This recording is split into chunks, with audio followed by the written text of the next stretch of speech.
From Hollywood, it's time now for... Johnny Dollar. Earl Poorman here. Poorman? Tri-State Life and Casualty. I'm the branch office manager down here. Oh, sorry, Mr. Poorman, but the answer is no. Well, this is an arson case, Dollar, and we're already having to make one payoff on I'm it. sorry, but it'll have to wait. I'm going to get as far away from this New England winter as I can. Well, for that, I don't blame you, but there's no reason you shouldn't come Look, down. I've had a rough year of it. I'm tired, and I'm cold. And unless I can get down to where the warm, balmy breezes waft in... Dollar, I have got to have you on this case.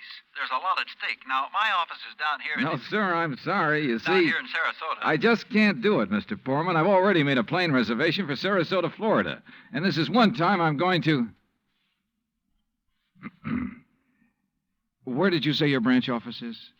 Sarasota, Florida.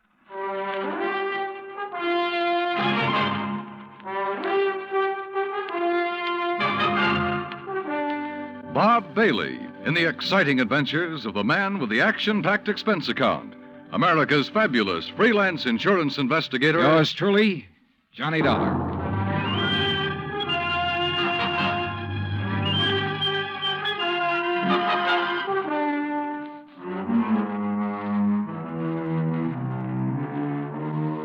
Expense account submitted by Special Investigator Johnny Dollar to the Tri-State Life and Casualty Insurance Company, Home Office, Hartford, Connecticut. Following is an account of expenses incurred during my investigation of the burning car matter. Expense account item 1, which I thought I was going to have to absorb myself.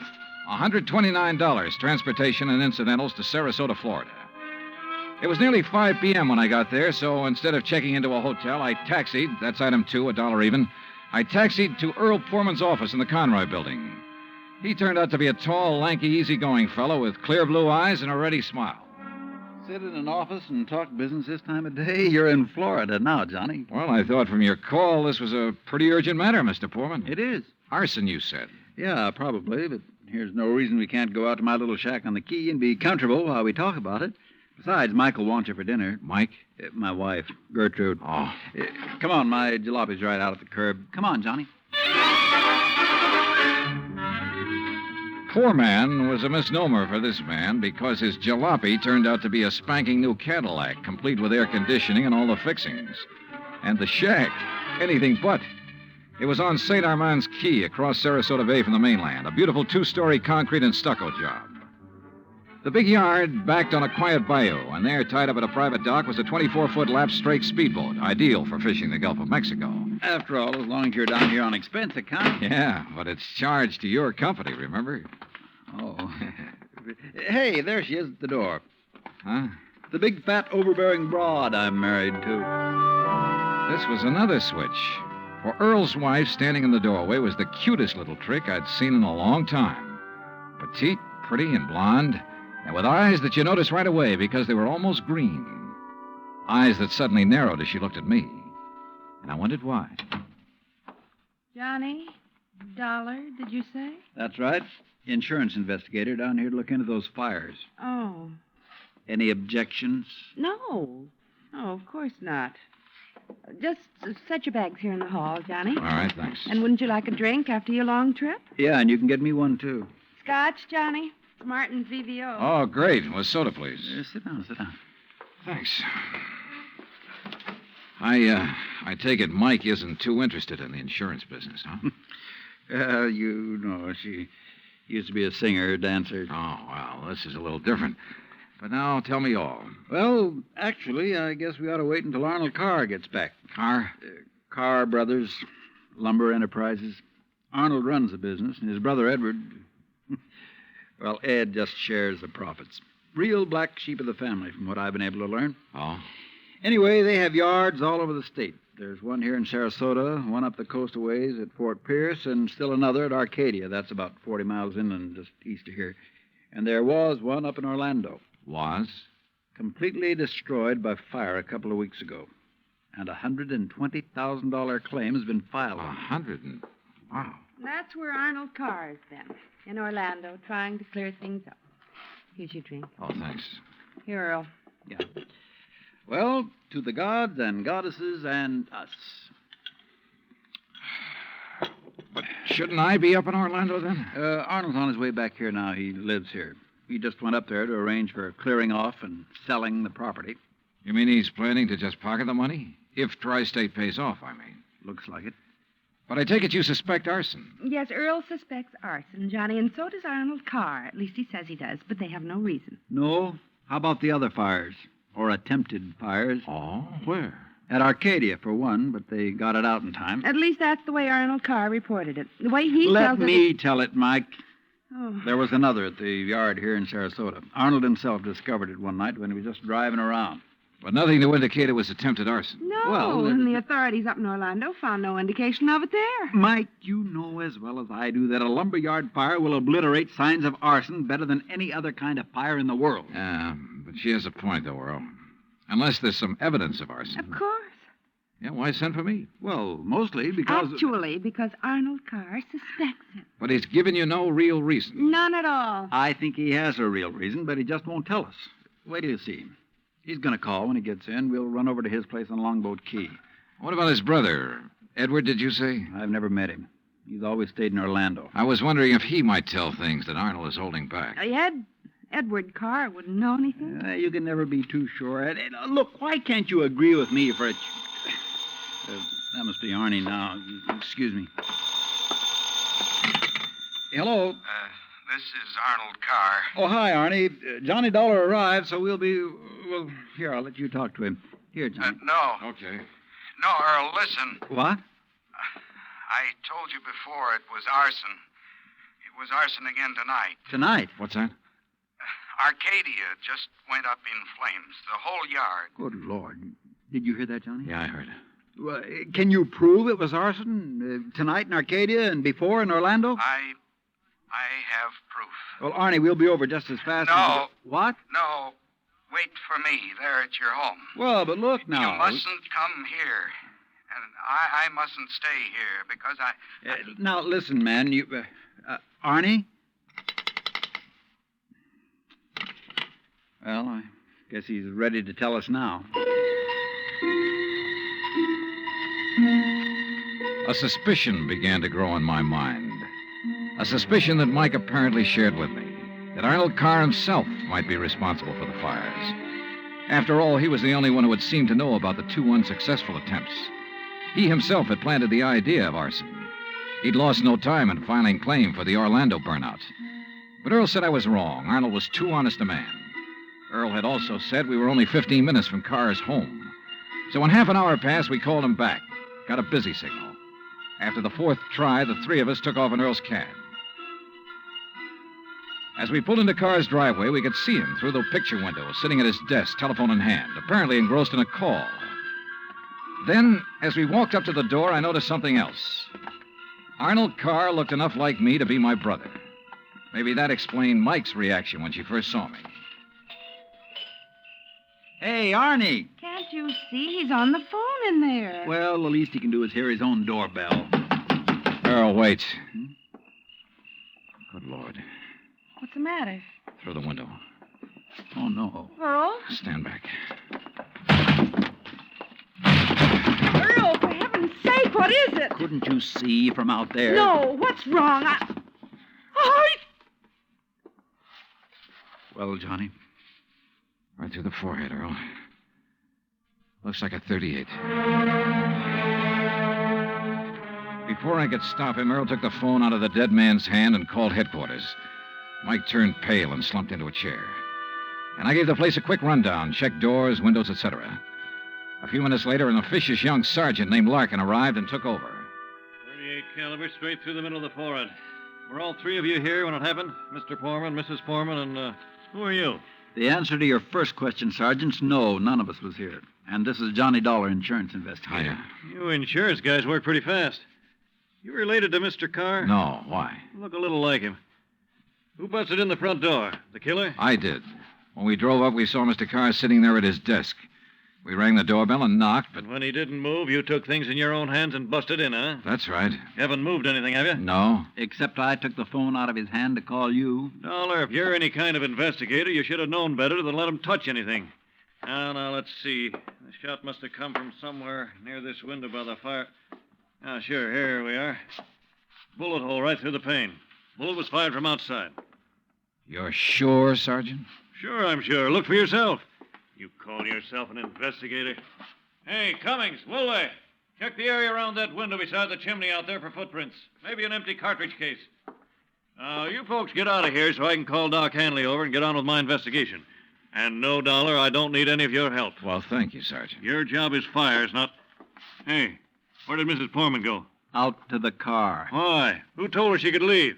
Who told her she had to sit here looking at a corpse? All right, Dollar, all right. Just be sure the three of you stick around town in case I decide to question you further. Oh, of course, Sergeant. Yeah.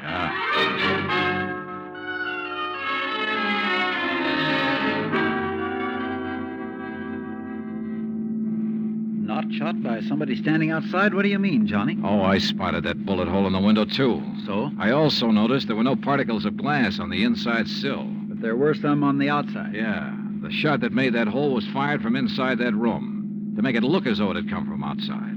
Then somebody was in there with Arnold Carr. Yeah. Either somebody he let in or who had normal access to the house. And he had to stop Arnold from talking about the fire in Arcadia. Hey, how much do you know about his brother, Edward? Nothing, really, outside of what Arnold told me. Was either of them married? Family of any sort? Arnie wasn't, but I... Arnold's death means Edward will own the business then. Well, yes. And he lives up in Orlando, scene of the first big fire. Yes, good heavens, Johnny, you don't think his own brother... Where can I rent a car? Take Mike's Chevy. It's in the carport at the house. But what are you going to do? Drive up to Orlando by way of Arcadia.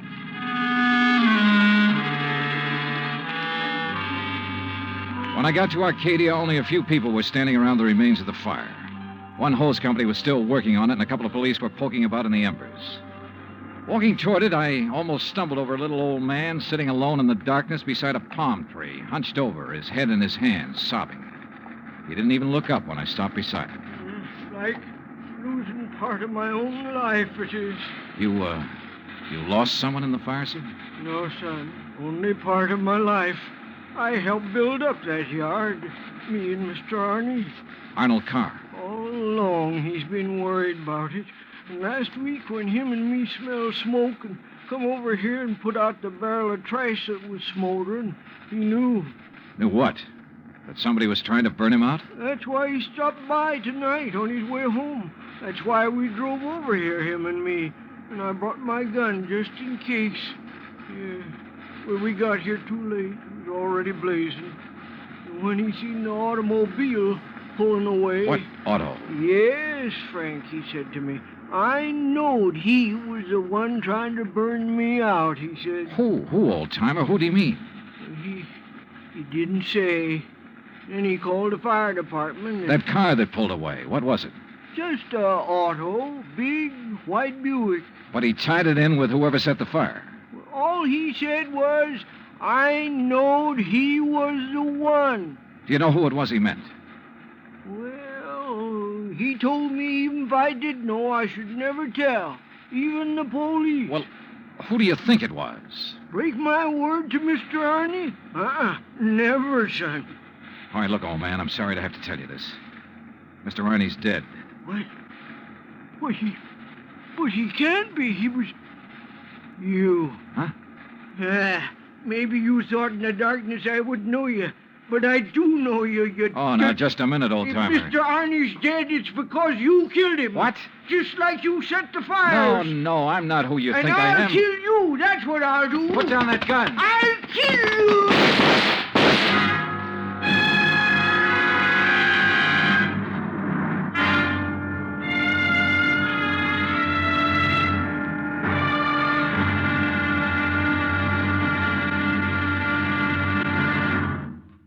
Act two of yours truly, Johnny Dollar, in just a moment. Back in the old days, the very old days, that is, a girl named Cassandra had a corner on the oracle market. But nowadays, you can do some foretelling yourself.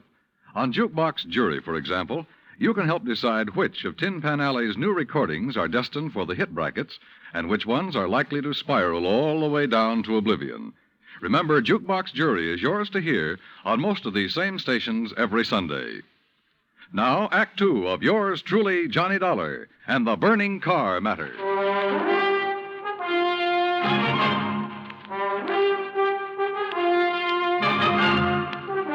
Expense account, item 3, $5.15, gas for the borrowed Chevy to keep me going to Orlando. Either the old man's eyesight was bad or he was just a lousy shot. Either way, it was okay by me. I hated to slap him down, but there was no point hanging around Arcadia trying to explain things to the local authorities. So after making sure I hadn't really hurt him, I appropriated his gun and took off fast. He'd thought I was someone else. Even I had noticed a family-type resemblance to myself in Arnold Carr. Sergeant Larkin had asked me if I was related to him. And now the old man at the fire had apparently thought I was the one who... Oh, well, I'm afraid I made the rest of the trip to Orlando in somewhat less than legal time. And at police headquarters, I barged into the office of Lieutenant Cal Hudson without bothering to be announced. So early in the morning? Sit down while I finish up a report, Mr. Carr. Thanks. I was trying to reach you, but we got no answer to the phone at your house. Well, that's very interesting, Lieutenant. I'm afraid I have the painful duty of notifying you that your brother Arnold down in Sarasota last night... Why did you say very interesting, Mr. Carr? Or had you already learned... I'll be doggone. Yeah. You're not the first one. Who are you? Johnny Dollar, insurance investigator. I can't believe it. Dollar, you look enough like Edward Carr to be his twin. You even sound a lot like him. I take it you haven't located Edward yet? Well, no. Lieutenant, I think Edward Carr is the firebug we're after. And the killer. Wait a minute. Briefly as possible, I told him of Arnold Carr's phone call to Earl Poorman. His emotional upset just before he was killed. I told him Arnold had been murdered by someone inside the house, someone close to him. And that everything indicated that someone could very well be Edward Carr. That's still all just theory, Dollar, without any proof. Well, I will admit that Edward is a pretty worthless playboy living off the profits of the lumberyard. In any event, the lieutenant promised to put out an APB on Edward Carr. That was at breakfast for the two of us, item 4, $3.25. Before I left him, he gave me Ed Carr's address, 1726 Allen Place. As I expected, there was no answer to the doorbell at 1726, so I tried visiting up the street. It quickly became clear that Ed Carr wasn't very popular in this otherwise quiet, well-ordered neighborhood. Those big, noisy parties at all hours of the night, cars parked up and down the street, blocking respectable people's driveways. Yes, ma'am. You know, once in a while you expect a person to have callers and such. Me, I have the ladies' bridge club every third Wednesday, for instance. Well, that's nice. But these are all ladies, not like some of the trash that man and his friends have, dancing and drinking and carrying on at all hours. Yes, you mentioned cars, Mrs. You Harper. know, people like Mrs. Hereford Robbins. She's awfully nice. And Janet Osterworthy. Now, she's a widow. Well, and, you know, she could have her pick of anybody she liked. But does she ever look at another man? No, sir. And then there's Mrs. Harper. Yes? You mentioned cars. Do you know what kind Mr. Carr drove? Why, yes. It was a big white one. And the make? Well, no. My husband, when he was alive, always drove a Maxwell, and I guess that's the only kind I ever got to know by name. But Mr. Carr's is white. Only I guess that isn't much help to you, is it? All the white cars here in Florida, I mean. Look. Now, even that blonde hussy who's around him all the time drives a white car. Oh, I really shouldn't use a word like that, though, should I? But it fits. Wait a minute. What blonde, Mrs. Harper? Mr. Dollar, I don't pay any attention to people like that. Why, you'd think she owned that house of his, the way she keeps popping in and out all hours as if she belonged there. Mrs. Harper. And drives all the way up from Sarasota, too. Do you know who she is? I do not. I refuse to pay any attention to people like... And the way she dresses, too, like a newly rich chorus girl with all her fancy clothes and furs and things. How do you know she comes from Sarasota? By the license on her car, of course. Every city has its own number. You know that very well. And hers is 12WW something. And you don't know her name? Of course not. Flaunting all those expensive furs as though she'd bought and paid for them herself. And if there's anything I hate to see, it's a little shrimp loaded down with furs. Now, a tall person like me... And well, her thanks. Eyes, oh, if there's anyone I don't trust, it's a person with green eyes. Well, Thank you, Mrs. Harper. Her description of Carr's girlfriend stopped me in my tracks. That description could fit Mike Poorman to the letter. Petite, blonde, green eyes, and she came from Sarasota. And then I remembered Mike's reaction when she first saw me. Her dismissal of Edward as a possible suspect. There was obvious friction between Earl and Mike, too. I figured it was just normal in a couple who'd been married for a while. But now...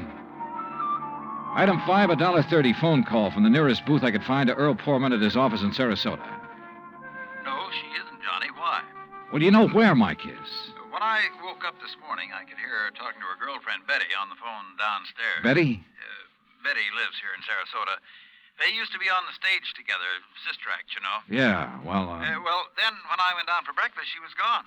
Took my car, too. I had to come here to the office in a taxi. Yeah, well, okay, Earl. Thanks a lot. Hey, now, wait a minute. How are you doing? You found out anything I ought to know about this arson and murder business? No, Earl. Nothing that you need to worry about. Liar. I sat down at a corner drugstore. That's item 5, 80 cents, over a sandwich and a Coke to try to think things out.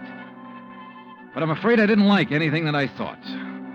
Finally, I drove over to Allen Place again. I parked a couple of blocks away and walked to 1726. I rang the front doorbell, knocked a couple of times. Then I slipped around to the back door, finagled a lock on it with a little celluloid pocket calendar, finally got it open. I left it open for the sake of a quick exit if such became necessary.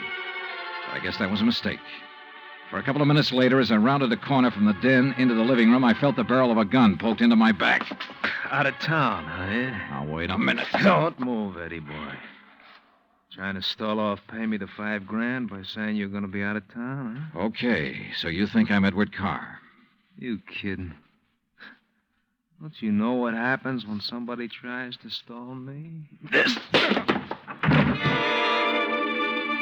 I don't know exactly how long I was out, but when I came to, it was dark.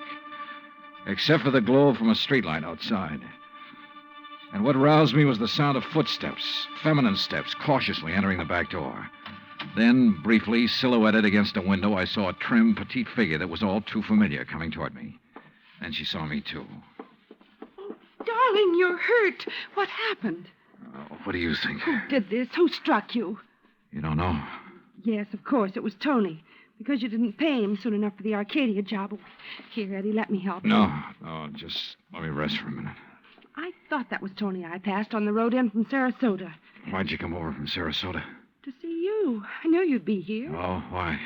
Why, so the police could surprise you with the news of your poor dear brother's death. But why did you come to the house? Because I hoped you'd come here, I guess. Eddie, you should have waited until I could raise the money to pay off Tony. You mean for killing Arnold, too? Of course. No. Are you trying to say you didn't kill Arnold? But I saw you from outside in the Buick. You'd swear to that, wouldn't you? I don't know what you... Eddie, you sound like you don't trust me. We're in this thing together. Yeah, you sure of that? What are you talking about? Whose idea was it to knock off Arnold? But you had to. When he saw you at Arcadia, he knew that you were having the yards burned up. That's the way you figured it from the beginning, wasn't it? Now, look, baby. First burn up the lumber yards and collect the insurance on them. Then convince me that you and I should have it all by putting Arnold out of the way. But you had to kill Arnold. I don't understand you, Eddie. Yeah. And I wish I didn't understand you, Mike. Mike? Come on. Let's turn on the lights. No. No, somebody sees us. Eddie, you... Who are you? Are you kidding, Mike? Wait a minute. Who are you? You're that insurance investigator, Johnny Dollar, that Mike told me. Let me out here. Oh, no, you don't. You're staying right here. Mike Poorman's sister, aren't you? Well? Oh, sister. So we once did a sister act before she married that Poorman guy. Now, let me go. Not by a long shot. You may as well, Dollar. What? Eddie. Don't move, Dollar. Get his gun, Betty. Get it. Yeah, sure. Here, Ed. Good. Ed Carr, huh? That's right. And you know we do look alike, you and me. Yeah, sure. Enough for Betty here to have told me all I need to know. Don't believe him, Eddie. He's lying. I heard, No, baby. Eddie, I thought it was you. Don't you see? Sure. Why'd you come up here anyway? Because Mike told me that Dollar was coming up here. You been shooting off your mouth to her, too? She knew about us. She thought you might have something to do with the fire. She was my friend. She was trying to get me out of this whole mess, and I wish I'd listened to her. Well, it's too late now, baby. Eddie, what are you going to do? Now I gotta get rid of both of No! them. And figure some way to shut up Tony's mouth. Ed, please! You know you'd never get away with it, Carr. Oh, no, I'll call him. That's what I'll do. Yeah, Betty, and he'll come here to get his money. Then I'll call the police, see? Tell him to come right away. Tell him I found out about you having Tony start the fire. What? That's right, that you had him burn up the yard so there'd be even more money for you to bleed from me, like all the dough you got from me already. You're crazy, Ed. I'll tell the police to meet me here. And when they come in, it'll just be in time to see me kill Tony in self-defense. After getting here too late to save you, I'll tell them. You're out of your mind. They'll check that gun of yours so fast. And that'll prove it. Because the only shot out of my gun will be the one that gets Tony. This gun of yours is the one that's going to knock you two off. And they'll think it's Tony's. Oh, Eddie, please, you're drunk or you're crazy. Crazy to save my own life, to keep you and Tony and Dollar from putting a noose around my neck? If you think that harebrained scheme of yours will ever work, you're off your rocker. It's got to work, because it's my only chance, so it's going to work now.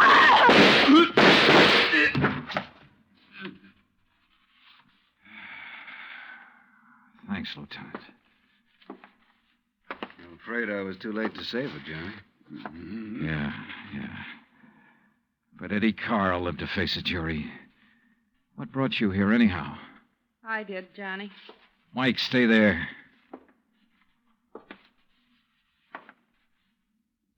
Stay right here, Mike. I know. I don't want to see it. She was my friend. Where's Earl? I came alone. When I talked to Betty this morning, I knew your suspicions about Ed were right because, you see, I knew Betty and Ed were going together. Earl didn't know. Yeah. Maybe you better call him.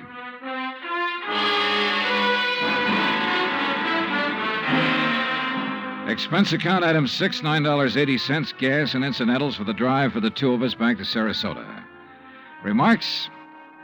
Betty, of course, has already paid for her part in the deal, and I guess it's pretty obvious what'll happen to Ed Carr and Tony Ricardo. The insurance money in the Carr estates will be distributed according to Florida law. Further remarks? The apparent friction between Earl and Mike was only part of a normal married life. They're a pretty nice pair. Oh, and I thoroughly enjoyed 3 days of fishing in the Gulf, thanks to Earl. Expense account total, including all the incidentals I could think of, $385.26. Yours truly, Johnny Dollar.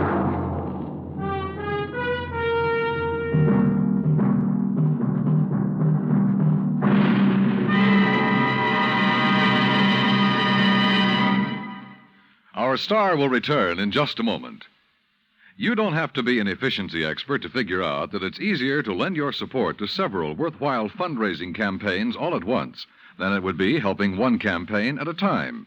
That kind of efficiency is yours to enjoy through the United Community Campaigns. CBS Radio hopes that when the United Community Campaigns are underway in your town, that you'll remember how much good you can accomplish with one gesture of support.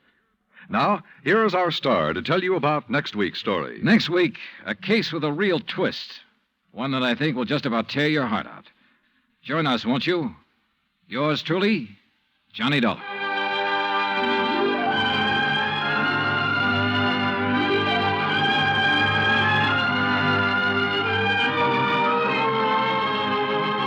Yours truly, Johnny Dollar, starring Bob Bailey, originates in Hollywood. It is produced and directed by Jack Johnstone, who also wrote tonight's story.